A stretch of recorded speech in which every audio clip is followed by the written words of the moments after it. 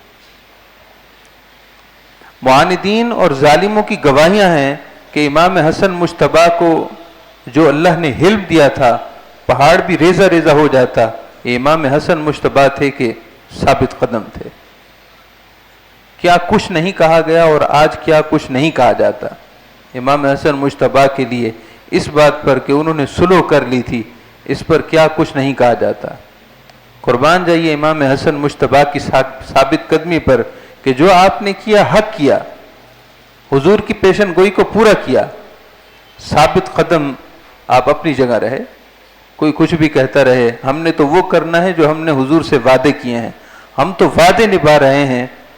تعریف کرنے والا تعریف کرے یا تان کرنے والا تان کرے۔ سید الشہداء سیدنا امام حسین کے بارے میں فرمایا، بیٹی فاطمہ، میں نے اپنے لخت جگر اپنے بیٹے حسین کو بہت کچھ دیا ہے، اپنی صورت اور سیرت کی تمثیل دی ہے، لیکن آپ خاص کہہ رہی ہیں کہ کچھ دیا جائے، سو ارشاد فرمائے کہ فَلَهُ جُرَّتِي وَجُودِي وَنَحَلْتُ هَذَا الصَّغِيرَ الْمَحَبَّةَ وَالرِّضَا۔ ارشاد فرمائے کہ میں اپنے بیٹے حسین کو جرت نبوت عطا کرتا ہوں، نبوت کی جرت، نبوت کا فیضان، اس میں جو جرت نبوت جس شان کے ساتھ چھلکتی ہے، میں اس سے خاص تحفہ عطا کرتا ہوں۔ وجودی، اور سخاوت نبوت عطا کرتا ہوں، اور محبت عطا کرتا ہوں، اللہ کی محبت اور رضا الہی کی نعمت دیتا ہوں، اور قوت اور طاقت، جو قوت شان نبوت کی ہے وہ میں اس کا فیضان عطا کر۔ دیکھیے پھر میدان کربلا میں سب کچھ فدا اور قربان کر دیا، لیکن مجال ہے کہ سید الشہداء سیدنا امام حسین رضی اللہ تعالیٰ عنہ کی جرت میں کہیں کوئی رمق پیدا ہوئی ہو، بس اپنی جگہ ایک زاویے پر کھڑے ہیں کہ ہم اللہ کے لیے تھے، اللہ کے لیے ہیں اور اللہ کے لیے رہیں گے۔ کسی ظالم کی حمایت کسی طریقے سے نہیں کریں گے، گھرانہ قربان کر دیں گے، اپنے نوجوان بیٹوں کو قربان کر دیں گے، اپنے شیر خار بچوں کو قربان کر دیں گے، لیکن جو ہم نے اللہ اور اس کے رسول سے وعدے کیے ہیں ان وعدوں کا ایفا کریں گے، ایفا عہد کریں گے۔ نبی اکرم صلی اللہ علیہ وسلم کے اہل بیت کی بڑی شان ہے، ان کے ساتھ اللہ تعالی ہماری محبت کو قائم و دائم رکھے، اور محبت کے ساتھ عقیدت، تعلق، اور اللہ تعالی عملی اقدام ہمیں اٹھانے کی توفیق عطا فرمائے۔ اللہ تعالی ہم سب کا